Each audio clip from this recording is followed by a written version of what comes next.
What are you drinking? Is that water? I can't see. It's a cup and a half of gin. Pure. I was going to say pure vodka. That's okay. No, I wish. No, it's as my grandmother would say, Adam's ale. Adam's ale. Water. Oh, wow. That shouldn't have taken me that long. I know. Well, she was German. I don't know what relevance that has to anything. Was ist los? Was ist los, Fraulein?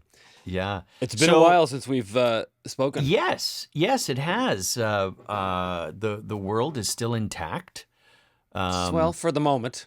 The sky hasn't fallen. We keep saying it will. Well, yeah. Some say it will. Yeah. Yeah. Are we gonna talk about your drinking? What's to talk about? It's great. What do you have? This is a scotch. Now, I would tell you what kind of scotch it is, but then people might think that we're sponsored. And we are definitely not. No, we are not sponsored. And at such time that we are sponsored by a Scotch company, man, well, that's all we're going to talk about. We're basically on Rogan at that point. Yeah. I will say it is a single malt, because I can't do a blend. I'm a total elitist. I can't do a blend. It's rotgut blends, even the best blends. Blah! Can't do it. Okay, so now you know what else I can't do? What? Just sort of to finish this thought is, living in Texas, living in America. Yeah. Everybody down here, they're all about the bourbon. Even in LA, all about the bourbon. Oh yeah, bourbon's big. I can't stand bourbon. I can't stand it. I think it's vile. Yeah, there are some bourbons I will completely agree with you on. I do not like Jack Daniels. No. I mean, that tastes like paint thinner to me. Yeah, totally. It's really bad. Speaking of paint thinner, I don't know if I ever told you this story. When I was, in my early university years, so... Yes. No, I guess I might have even been late high school. So, I'm sort of like, I was probably 18-ish around there. And I decided I was going to this party. Hey, yeah, and I needed something to drink. So I went out. I knew that my dad kept booze in the fridge in the garage. So I went to the garage and I found this clear liquor, and I was like, this is great. So I took the clear liquor and I got to the party and I mixed it with a Coke, and I was drinking liquor and Coke, and I went to drink it and I went, oh God, what is this? And I thought, is this the moonshine that I've always heard about? Oh my God. So I was like, well, if it is, it's way too strong. So I was like, try this. They were like, oh man. So I said, okay, I'm going to do half. So I poured it out. I poured half in. Oh, it was just it got to the point where I had to pour like a thimbleful in a whole glass of Coke just to drink it. So the next day I'm just like hungover more than humans can know. Yeah. And my dad says, what were you drinking last night? I said, well, I'm 18, so of course I raided your liquor cabinet in the fridge. And he said, you what? I said, I put it back. He said, what did you drink? I said, it was the stuff in the clear bottle. He said, that was paint thinner. I said, why are you putting paint thinner in the fridge when you have an 18-year-old son in the house? In a liquor bottle. And he laughed and laughed and laughed. And I'm like, you're lucky I'm not blind. He said, you're lucky you're not blind. So, now I missed that part of the early part of the story. It was in a liquor bottle? It was in a liquor bottle. Yeah. Oh, yeah. So he was That's teaching a vindictive the youngin' a lesson. Yeah. Oh, wow. It sure was. And as Tough you can love. see, I never drank again. So anyway, so you and do you not drink Irish whiskey? Oh, all the time, all the time. In fact, the only reason why I'm drinking this is because a friend of mine brought some over, and I'm out of my favorite Irish whiskey called Powers, which is a very, very working man's Irish whiskey. I like working man. I like Irish whiskey. It's very smooth, very smooth. Now, yeah, but it's going to be obvious when I say this. I'm ignorant when it comes to these things. Is there even single malt Irish whiskeys? There must be. Yeah. Oh. Yeah. Okay, and is that one of them? Even though it's working man's? No. To tell you the truth, I'm not sure if Powers is single malt Irish whiskey or not. And now that we're saying this, I'm doubting everything I've ever known about Irish whiskey. So Because this is good. I know a Jameson's. That's a blend. I mean, Yeah. that's how it's so freaking consistent. Yes, It's that's just true. always the same. Powers is. I discovered it when I was in Ireland, and it was the house whiskey. Every little pub we went to in Ireland, it was Powers. It was just like nothing. It was like the Bud Light of Ireland. You know what I mean? And I loved it. But it's my favorite Irish whiskey is Writer's Tears. Have you ever had that? Oh yes, it's yes. big, beautiful, tall, thin bottle. Yes. Oh, it's so great, so great. Yeah, And what a perfectly Irish name, right? Writer's Tears. You can't get more Irish sounding than that now, you know. Indeed. Speaking of such things, not writer's tears, but of Irish whiskeys. Now this is going to sound like we're sponsored, which We're not. clearly we are not. We're open to it. Trader Joe's. It doesn't always work this way, but their Irish whiskey is in a bottle that is remarkably like Jameson's. It's a little squatter, but it's like it looks really similar. And I thought I'm gonna just try it because it was like $8 less than Jameson's, and at Trader Joe's, even Jameson's is a good deal. Right. So like it's reasonable, as we would say. And I brought it home and I went, okay, if that's not Jameson's or some version of, because Jameson makes there's 3 or 4 versions of Jameson's, this and that, and different oaks and different casks and everything. Anyway, so I looked it up, because of course everything online is the truth. Naturally. But I looked it up, and apparently it's a white label Jameson's, and I highly recommend it. So it is actually a Jameson's product. That's what the interweb says, and I never doubt the interweb. Did you do a side-by-side comparison? Or as they say in Quebec, a side by each? Did you do the side by each comparison there? I did the side by each, and the one side was a little different than the other side, but it's like they were on maybe different wood. Maybe but when they put it in the other wood there, that's good. I like that. There. Gosh darn close there. Yeah, I think we're veering. Yeah. So anyway, so next week on Whiskey Talk, We'll be officially sponsored by then. I've had people try to edumacate me on whiskeys, and for one thing, my memory is awful for names after all the whiskey. Brands. Yeah. Well, no, just to start with, but that doesn't help. So if I have one that that's really good, and then I'll forget, and especially when they get specific, I'm that way with wine. I love red wine. I love a nice meaty punch in the face kind of heavy red wine. And invariably, every single time, I'll find a red wine. I'll be like, this is the best wine. And I'll even take a picture of it. And somehow I'll lose the picture. Okay, well, I'm glad I'm not the only one. No, not at all. So that happens to me. And then I end up just, going with the classics like a Jameson or the like. But I should try Writer's Tears. I think that would be. Tears. It's I like quite that idea. quite lovely. That's quite lovely. Writer's Tears. What else was there? Is it Redbreast? I think that's the other sort of higher end. Yeah. I've seen. Yes. As a matter of fact, I just saw a TV ad for that, and it was very cute and inventive, and I went, I must remember that and reward their advertising. And I forgot completely until you just mentioned it. And now they're out of business. Well done, Ian. Well done. The other one I'm sure you're familiar with is Tullamore Dew. Oh yes, of course. Yeah, the classics. Yeah. They're easy. They're easy. They're a very accessible way into alcoholism. Yeah, and I find that Irish whiskey doesn't make me an asshole like a lot of booze does. It depends on who you're asking. Oh, tequila. You know, Yeah. it's good that you you hold your own therapy session on that one. I'm fine, according to me.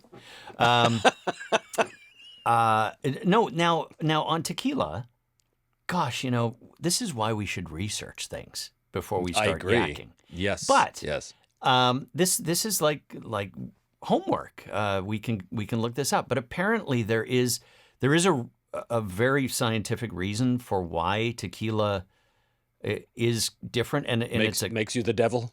yeah, it's a chemical. It's a different kind. It's not just alcohol. There's something else, and it's I can't remember anything except that this was on NPR or something, and I went, Right. oh, okay. I'm Have gonna, to remember that for our own podcast. sure, yeah. But yeah, there is I've very similar. I do love a nice margarita. I can't sit down and oh, you've got to have this tequila. Like if people have done that, and oh no, this one is extra special just for sipping, like you would a scotch. And I go, I don't know, what am I missing?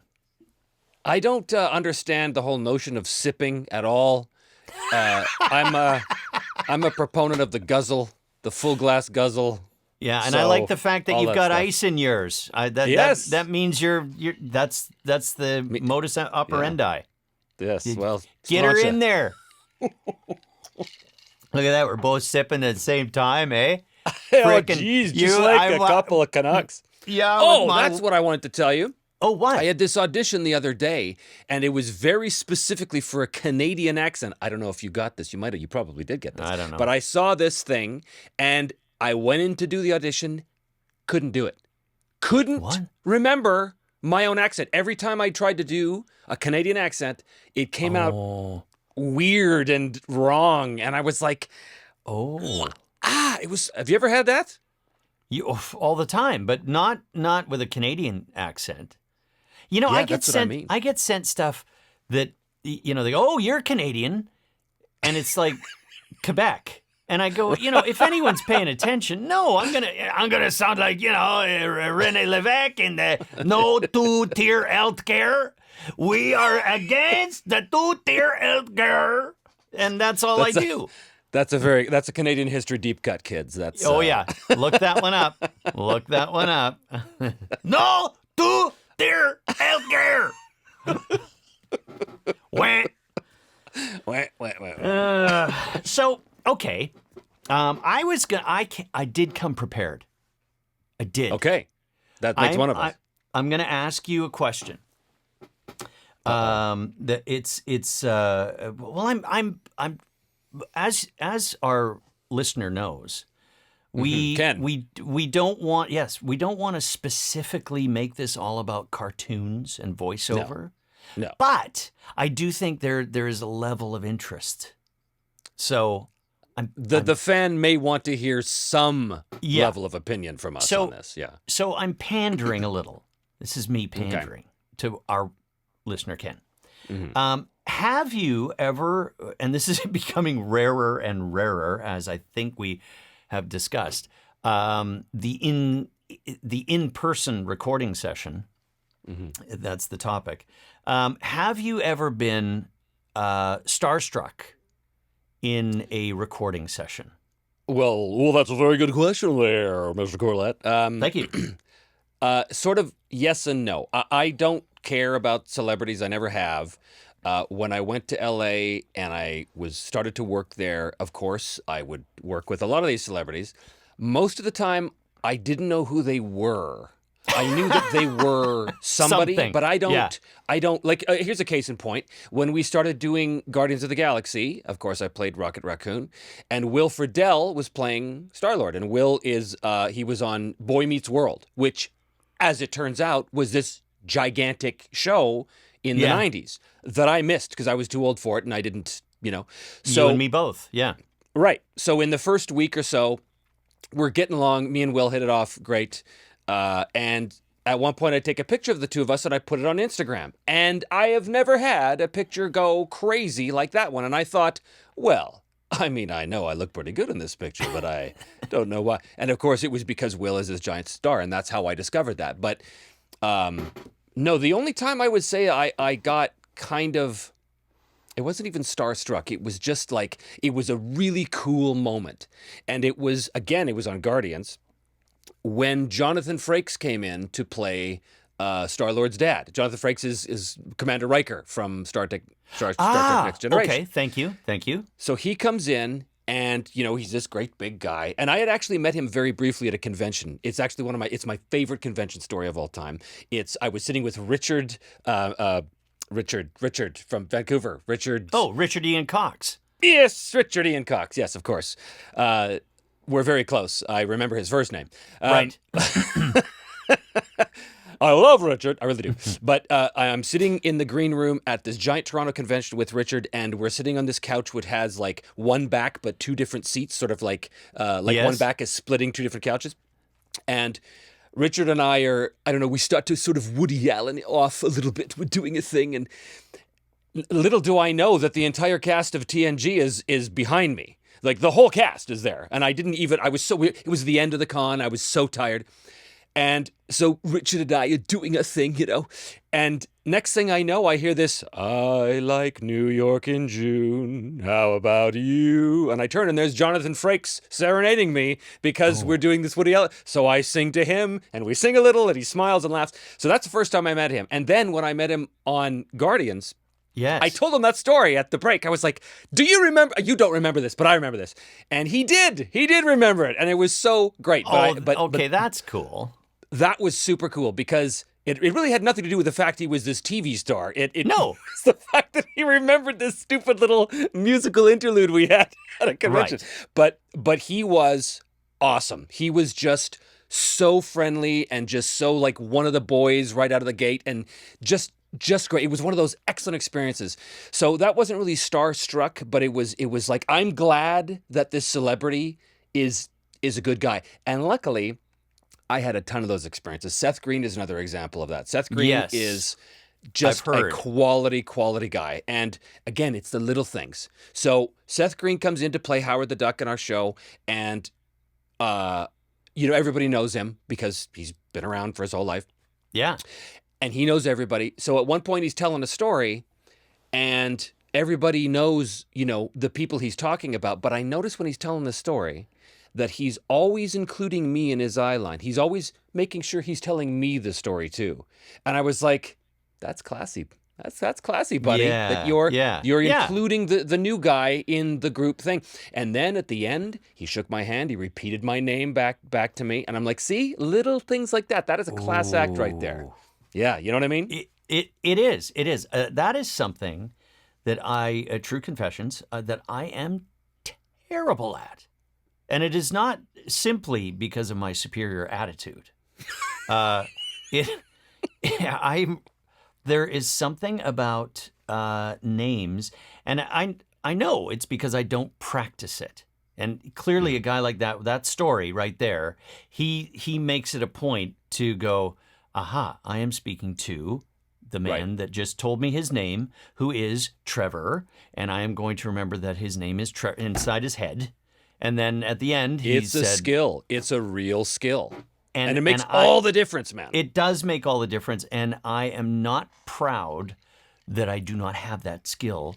But it is, and it is not something that I'm saying I'm never going to have. Unlike memorizing lines, which I do think I have a circuit missing. But I know that I could be much better, much better at remembering. And you are? Who am I talking to? Yeah.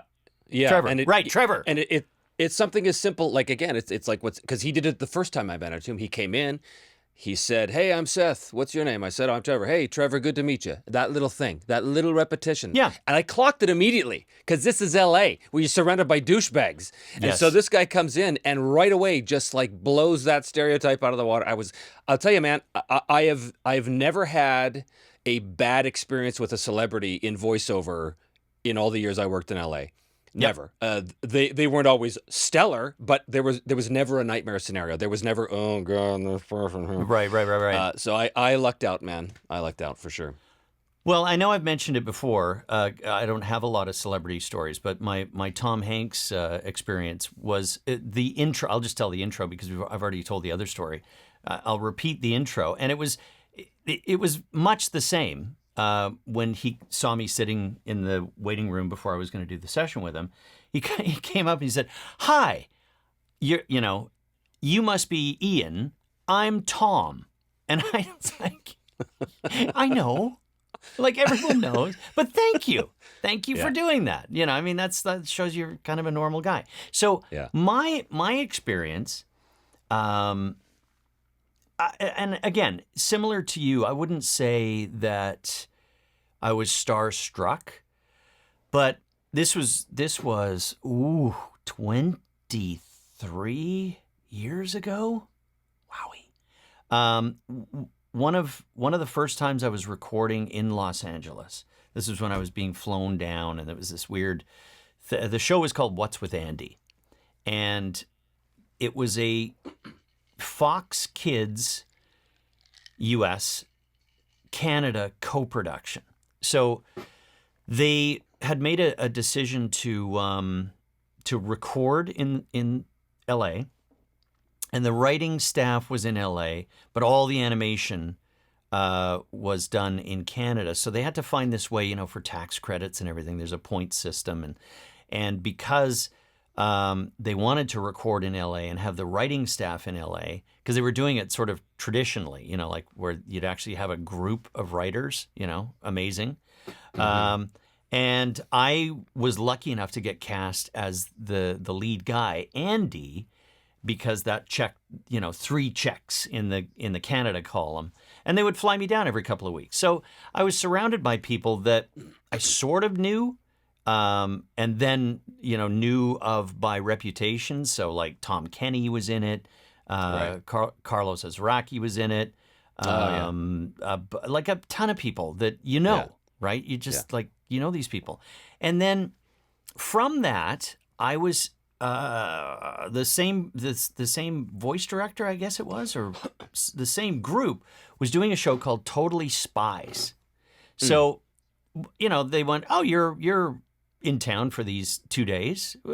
Drop by and do one of these." Oh, isn't that the way it's supposed to work? Isn't that nice when they just throw you a bone? So I walk into this other session with a bunch of people that I don't know, except for one. And it's Frank Welker. And all the voice people. Yeah. And he's seated, and he's not, how some elder statesmen, they hold court and blah, blah, blah, blah, blah, me. I'm thinking of one in particular, but anyway. Me too. He was, so it's the same one. he was not doing any of that. Obviously, it was in the session, so he's being very quiet. And I would stand up and do my thing. I don't even remember what voice I was doing, but it was like this guest star, because it was. I think they were set up kind of like Scooby Doo, where you have this villain of the week or whatever it is, and I could feel him. This is going to sound a bit boasty, but anyway, I could feel him, really looking at me. When I was doing, because I'd be there, and I'd sit down, and he'd look at me, and we'd go back to our respective corners, and then, he'd have a line. I don't think he ever stood. I think he was a sitter. Yes, there's a lot of those in L.A. The sitters. Yeah, I'm a sitter too. But I was, I was trying hard that day, so I was trying to impress people. So then I did a couple more, and then there was a little break, and he leaned over in his chair, and he went, "Where are you from?" And I thought, oh Jesus, do I sound like a Canadian? Right. That's in my head. And I said, "Well, I'm down here for a show, and I'm from Vancouver." But he goes, "Oh, that's why I don't know you." And I went, "What do you mean?" He goes, "'Cause you're." I'm not sure if he swore. I think he did, but he said, "'Cause you're really good." And I went, "Yeah, that's something." Frank,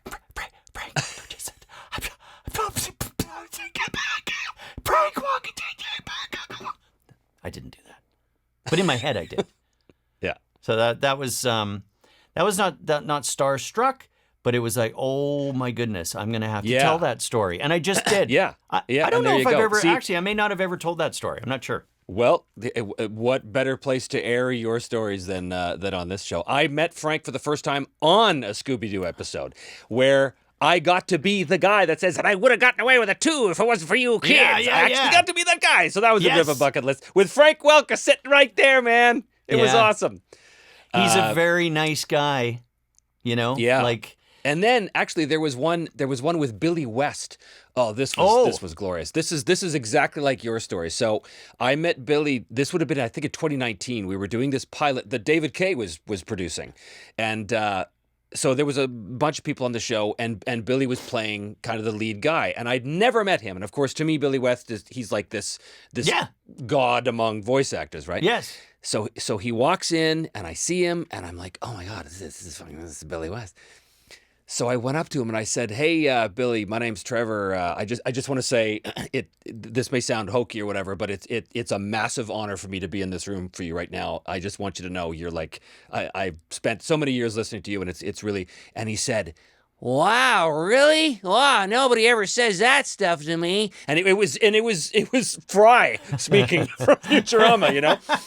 Yeah, it was just him saying, "Oh, wow, that's great." But so I was like, "Oh, okay." But he was so touched by that. And then like 3 years later, he's at a convention with James Arnold Taylor, and you know James is talking away, and somehow my name comes up.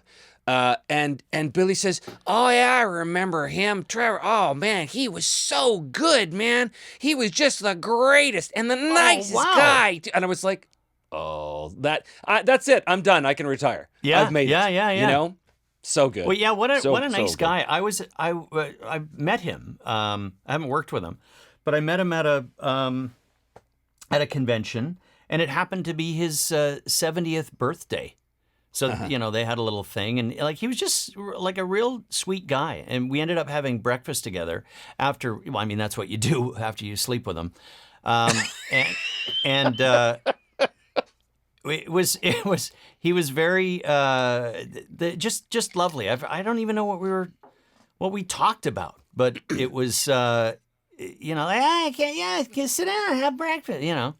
So we did, and he's now, in general, you know, just to piggyback on what you were saying earlier, that our little part of the movie business, the entertainment business, I should say, is populated with more good people than bad. Yes, 100%. I will go boldly on and say that, because and I think it's there's very practical reasons for that, because there almost can be no vanity because no one sees us. And you know, it's just, I don't know. There's less trappings. You're all just showing up and doing your thing and leaving, you know? So Yeah. I've had overall very good experiences with stars or Yeah. people who are you know, celebrities in our field. You and I had an interesting moment. Remember when we did we did some show maybe for Disney or Nickelodeon or something, and Charlie Adler was directing. Oh, yeah. And afterwards he said, "Hey, what do you guys do? Let's go out for breakfast." And we went out for breakfast with Charlie Adler. Yeah. And you had kind of known him because you had done some stuff with him before, but I think that was one of the first times I'd worked with him. And I had known him as this, he's this legendary, you know. But I remember sitting down at the place on was it Olive? Somewhere on Olive? Yeah. In Burbank there. And we went into the basement of that little diner, and we sat there, and it was just like, it was like one of these really cool Hollywood experiences, man, where easy, you wasn't it? Yeah, just it was easy. super easy, and he was great, and I mean he was in every way Charlie Adler. He was, you know exactly what he thinks on every issue very quickly. Oh yeah, yeah. I've told him this to his face because when I moved to LA, I was in complete reset mode. Like I had reached the proverbial glass ceiling in Vancouver, and when I'm going to test this, I'm going to do taken 6 months. And let's see how it goes. So I thought, if I'm going to do that, I want to do everything I possibly can to not go, I've arrived in Los Angeles and I'm a veteran and I've got all this experience and I'll show you. I thought, no, I'm going to come in like a newbie and I'm going to take the classes. I'm going to go to Kalmanson and find out if there's anything to this. Ooh, is it different? Are commercials different in, America? Right. And, I'm going to do it. And one of the things that I did, which Charlie does maybe once a year, is he does this, 5-week-long course. And it's once a week on a Wednesday at Salami, I think, or one of those studios. And, there's a mixture. I mean, he doesn't take like absolute newbies, but he's like a little selective, but it's basically, if you're kind of in the business already, this is a primer for, do better. So we're, I'm just taking my place in line like everyone else, and he hands out copy and pick a couple of things you want to read. And I went in and he says, go through it once, and then we'll give you notes. And then, most people did it, 3 times because it's a little workout. So I can't remember what the character was, but I picked someone that was just like, right in my wheelhouse, a nervous Nelly kind of middle manager, one of those guys.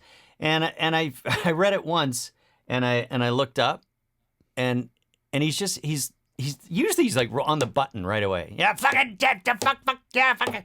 And he stops and he goes, click. Again, sort of, where are you from? I said, from Vancouver. I said, get the fuck out of there. You don't need this class. And I went,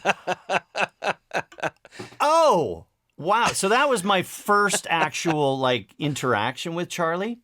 Yeah. And then he said, no, you do need this class. This was just for, that was for dramatic effect. Yeah. And he used me as this example from that point on. Like, you see, you can always pick up, right? Which is honestly what my whole thing was. Like, I just want to be busy and I want to see who I can meet and what I can learn and all of that stuff.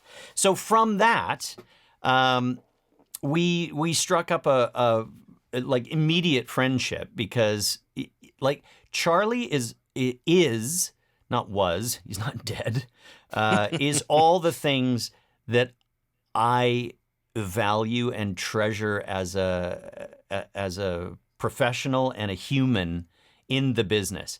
He has, and I was about to say for better or for worse, but he has no filter. He has very little patience, but he, people go, oh, he's kind of crusty and he swears a lot and but here's another example. He's watching someone go into the room to do their 3 takes of copy, and it's like, okay, who's up next? Come on, let's go. And they have to, oh, wait, I forgot my water bottle, and they run back for their water bottle, and he goes, fuck that, you're not going to the Sahara. Get in there, read the fucking. And the person was like, oh, yeah. They were choking and like, oh my God. Yeah. And like these are all the things that I feel. It's like literally, you don't take a sip maybe if you're going in or even then, come on. Come on. Well, anyway. These people are trying desperately to not look like idiots. They don't know anything, and they don't want to look like they don't know anything. Yeah. Because I've been in those classes too, and I had the exact same experience when I would take these courses. Just like you, got to LA, was like, I'm just a guy. I'm just a guy. I'm going to meet people. I'm going to take the classes. I'm going to see what's what. I had the exact same experience where these teachers were like, what are you? Okay, well, since you're here, we're going to use you as an example. It was the same thing. Yep, which was great. But I felt for some of these people in the room because you could feel their nervousness. You could feel that they were putting so much pressure on themselves to perform. And that's okay. But at the same time, it's a class. You're supposed to make mistakes. That's the whole point. You're supposed Right. to just go blah and do stupid stuff, and that's the whole point. So I don't know. The real problem I had, and it was not so much a problem. I guess the real thing that was difficult for me to process, and this has been through my entire career, is dealing with people who really genuinely love the idea of doing this stuff for a living and have not the tiniest scrap of talent. And Yes. it's heartbreaking because some of the most sincere, earnest, wonderful, nice people I've ever met are people in the courses that I taught that didn't have a single scrap of ability. And Yes. at the end, they're looking at you with their big puppy dog eyes saying, so what do you think? Have I got a chance? And you go, I Yeah. You know? Yeah. Well, I think we touched on this on episode 43. I don't know what, but I remember we did talk about this, and I appreciate what you're saying. Like, I appreciate the way you deal with it. I don't do a lot of classes, like I don't host a lot of classes, and when I have, they've been working professional. Right. ACTRA. We did a thing at SAG. Sorry, ACTRA. That's Canada. That's kind of, but we did. You and I and Kari Walgren did that talk at SAG Yes. in the at the Union Building there. The Actors Voiceover Lab, Don Right. LaFontaine's Voiceover Lab. So Right. that's a great little forum for like question and answers and history and all that kind of stuff. I have also done like little workshops where it was for commercials or for animation, because I felt like I have a personal thing, and this may all go out the window depending on how much work I have or don't have, but I've always kind of felt like I don't really want to charge people to do this, because I feel the same way. It's what you just said, because they've paid you, and the puppy dog eyes and the lack of talent and and I don't want to give false hope to someone who's really not very good, knowing full well that person might just be at the very beginning. They might have potential. Yeah, Might. But anyway, because I don't want to ever say never, because that's a story for another time. But this thing at SAG-AFTRA in the voiceover lab, I went, yes, I will do that, because these are people who are in the union. They may be actors in another way, shape, or form. They may be just looking to tune up, whatever. And I went, okay, no, this is good, because they're already, pro, semi-pro. I mean, they've got a union card, right? You can't get there without it. And some of them were terrible, but you tell them what they can work on, and like, please don't ask me any more questions, because I'm gonna give you an answer you're not gonna want to hear. Yeah. So I kind of steamroll over that stuff and go, here's what you should, and here, and please don't say, was I good? Because I can't answer that was me too, man. Like, that was totally me too, because I wanted to be honest with them, but I didn't want to crush their little hopes and dreams. Yes. Unless they deserved it, and some of them did. But this is the world we live in, isn't it? Like, and I think it doesn't matter if we've talked about this before. We're going to talk about it again. It's the everyone gets a ribbon. It's been going on for 30, 40 years now, and that's if you were gonna line up Trevor, Ian, and Charlie.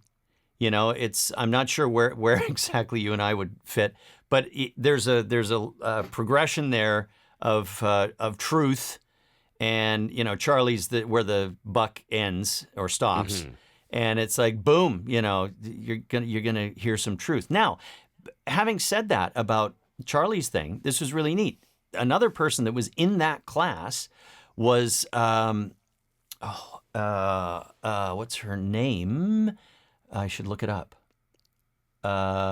Mindy Sterling. Mindy Sterling. Mindy Sterling from Austin Powers, the villainess. Yes. She played Freda, Greta, whatever, the German, like immensely talented comic actress. And she's in the class. And I went, oh, this is cool. I like this. This is really good. So that was the, there was a huge range of people in Charlie's class, but that was nice to see. Now, and then because I'm just remembering things, and I got to spit them out because it's early onset Alzheimer's. If I don't say it right away, it'll be gone. My Alzheimer's is setting in here too. Oh man! Wait, if we did this just like an hour and a half later, I could join you with like no conscience. What are you going to pick up the kids? For those for those at home, we're in different time zones. That's all that means. So what? We could do this at 11 a.m. I don't care. Come on. Yeah, that's true. Okay. All right, fine. What are you? You're basically retired. Come on. We're basically living the lives of retired men. What the hell difference does it make what time it is? It is true. Except I'm in the worst shape of my life, and I think it'll just add to the flab. That's my problem right now. Anyway, so here's a great story. Well, I think it's a great story. Out of that SAG-AFTRA, it was an animation clinic that I did.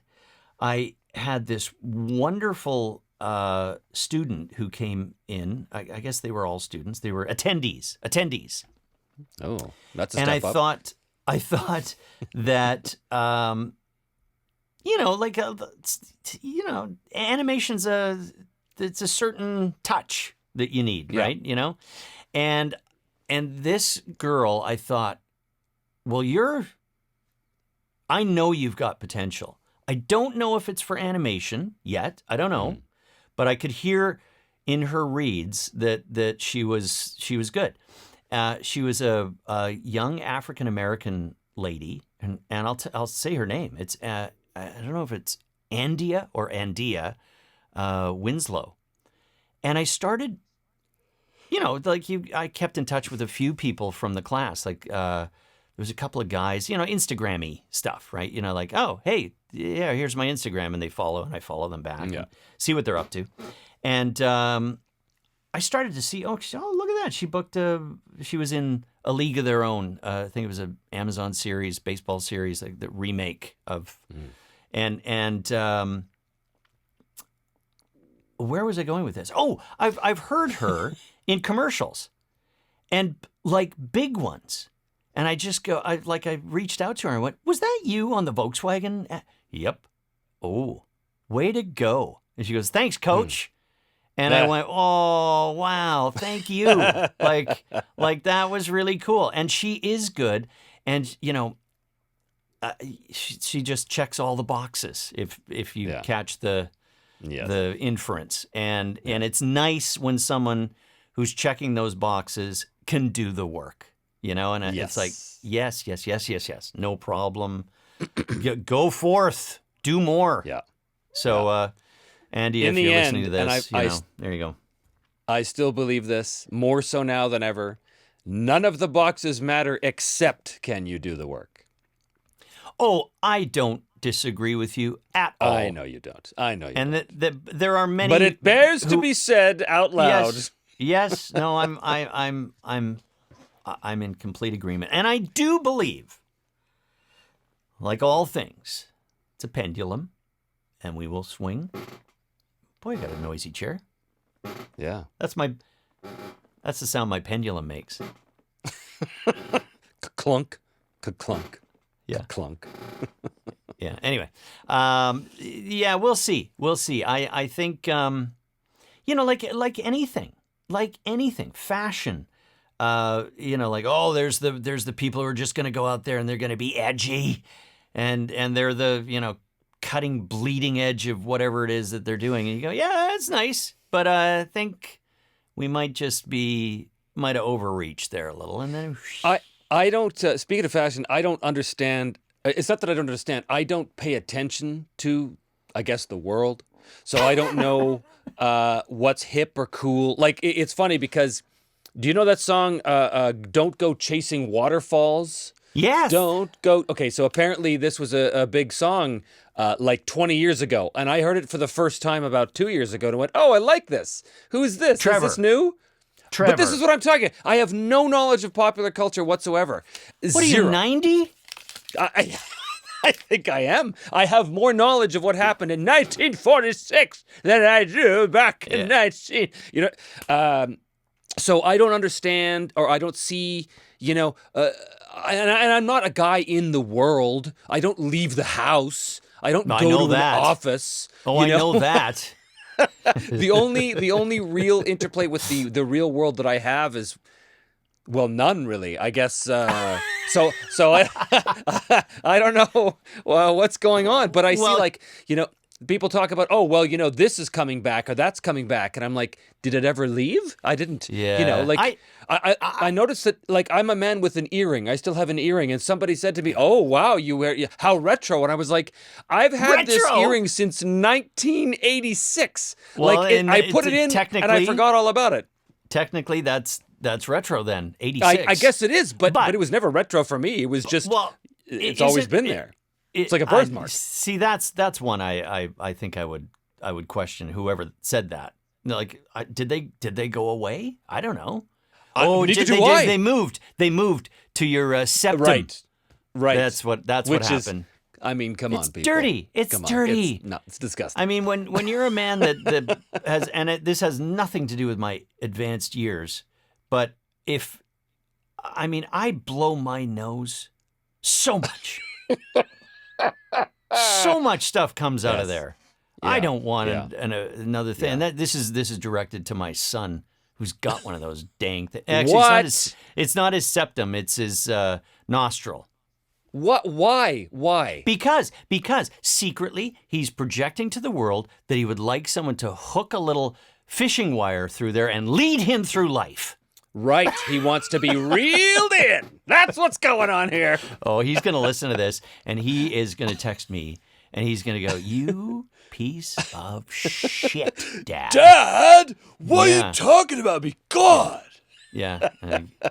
Because that's my Philip impersonation right there. That's very good. It's very good. Actually, no, he would just like, he's so chill.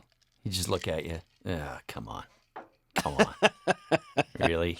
Thanks. But I don't know. I don't get it. I don't understand fashion. I don't understand haircuts. I don't understand music. Nothing. And I mean, I listen to. If you listen to my playlists on my iPod, well, I guess it's not even an iPod anymore. It's an iPhone. Hey, Gramps, get the iPod out. Yeah. You listen to my playlist, and it'll go from, like, I don't know. I'll be listening to some Irish jig.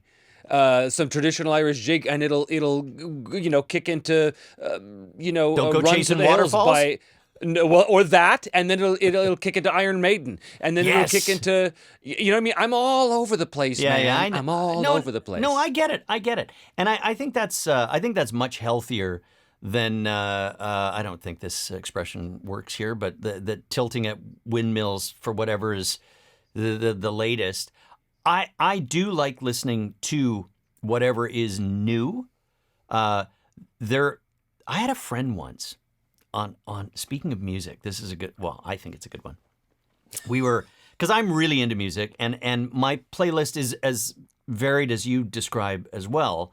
I will listen to 2 songs of almost any genre. And then my attention goes that, especially if the more specific it gets. Like if it's metal or something, it's like that's enough. I don't think I could go to a whole show Just of a taste. But I like that for right now. Yeah. Anyway, so here's my friend Mark, and it's in I guess it probably was the 80s, and I had this crazy record collection, and he's looking at it going, I never bought a record ever. I went, oh. Really?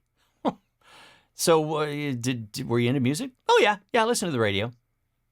Not sure that makes you into music, but anyway. And makes you in your car is what it makes you. Yeah, and then he says, music, it's like there's only so many notes. and I just went, okay. Okay, there you go. and I looked down my nose at him strongly and thought, look at this record collection. Do you realize who you're talking to? I have a not encyclopedia. I can't even say the word. Encyclopedic. I don't have knowledge of music. Of course I have knowledge of music. Blah, blah, blah, blah. But I didn't say any of that. And then years later, I thought, okay, this is interesting because I was really into R&B, and I'm not talking about, Harold and the Blue Notes R&B, like from the 60s or, R&B like... like Don't Go Chasing Waterfalls, like that kind of R&B. Exactly. Yeah. No, a little earlier than that, but like Cool and the Gang and Parliament, and even though a lot of people thought it was disco, Earth, Wind and Fire, and all of that kind of stuff. And then in the early 80s, Roger Troutman, Zapp, just a ton of like hardcore R&B stuff. Fast forward, now this is going to be old already. Fast forward, and then this fella named Bruno Mars shows up. And he's doing these songs, and I'm already, we've gone through the hip hop stage where every big hit from hip hop is using some phrase or sample from those great R&B like records. Which drove literally. me nuts, by the way. That always drove me nuts. Write Yes. your own damn music. Exactly. But and that's the thing. And get It's off my lawn. Exactly. So, you may have something to say lyrically, and that's great because I think we've discussed this. I don't listen. Like, I don't care who it is. Like, it just sounds like a blah, blah, blah, blah, blah, blah, blah, blah, blah, blah. Michelle Mabel, I don't know the rest of the words, but what's going on in the song? That's me. And I know that's a problem. But anyway, so, you take these great hooks and people listen because it's a great hook, even 20, 30, 40 years ago. So this is my question to the world. Back to my friend Mark, I started, I'm listening to Bruno Mars and I'm going, holy smokes, this like latest record, note for note, song for song. Now he's not using samples, but it's like that stuff I listened to in 91. And I just went, like, literally, except for the production quality, and even then they're kind of still trying to, replicate it. Mm-hmm. It's like the same stuff, which I'm not saying like, oh, boo, Bruno. Like, I'm kind of going, this is kind of cool, actually, because a whole nother generation is loving these giant hits. And right. I'm going, like, literally, they're like that. So my friend Mark, in fact, might have been right. Because, like, if you can, pop music now, except for some things like, and I know this is already old, the odd thing that like EDM or dubstep or something where you just go, holy smokes, I've never heard anything like that. But the rest of music, it's sort of like I think we might have done it. I think we might have it all. And you also put this in the bucket of head scratching. When you were a kid, if you were in the 70s or 80s and listening to, In the Mood, do, which 23 I listened to it too, but still, you're a weirdo, right? Yeah. You were a weirdo. Yeah. And then, take it back into the 70s and if you were listening to, ha cha cha cha, do, like what? So no one was listening to their parents' music. Yes. As we got into the 70s and onward, everyone's listening to their parents' music. Yes. The retro thing did not exist until that time. Yeah. What's that about? So, well, again, to this day, people talk about, I remember growing up in the 80s and everybody talking about, oh God, the music is all shit in the 80s, which I never agreed with, by the way. I thought it was great. But now, people are recreating the sound of the 80s. There's a band out of England called Editors, which when I first heard them, and this is back in like 2008 maybe, they were, I swore to God, I was like, oh, how did I miss this in the 80s? Because it was perfectly replicating the entire feel of that 80s kind of new wave kind of sound. What's the band name again? Editors, and they did a song. The big one was "Smokers at the Hospital Door," which is just a fantastic song.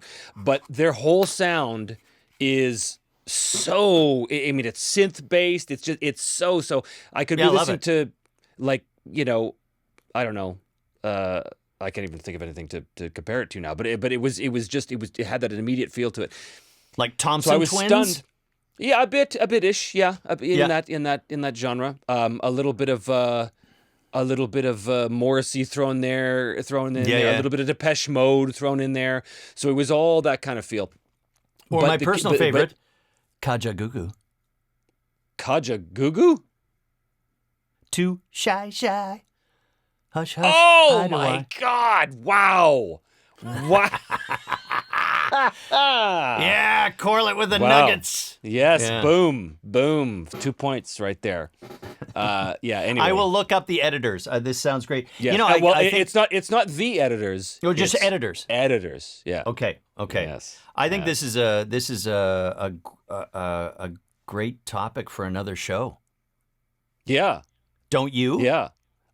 I do. We can talk about all the band names that we've forgotten over the years. It'll be a very short episode. Yeah. It was remember those guys who they did a song and it went like this. You know that one? Okay, I think you're right. That's it. Okay, bye. Okay, bye.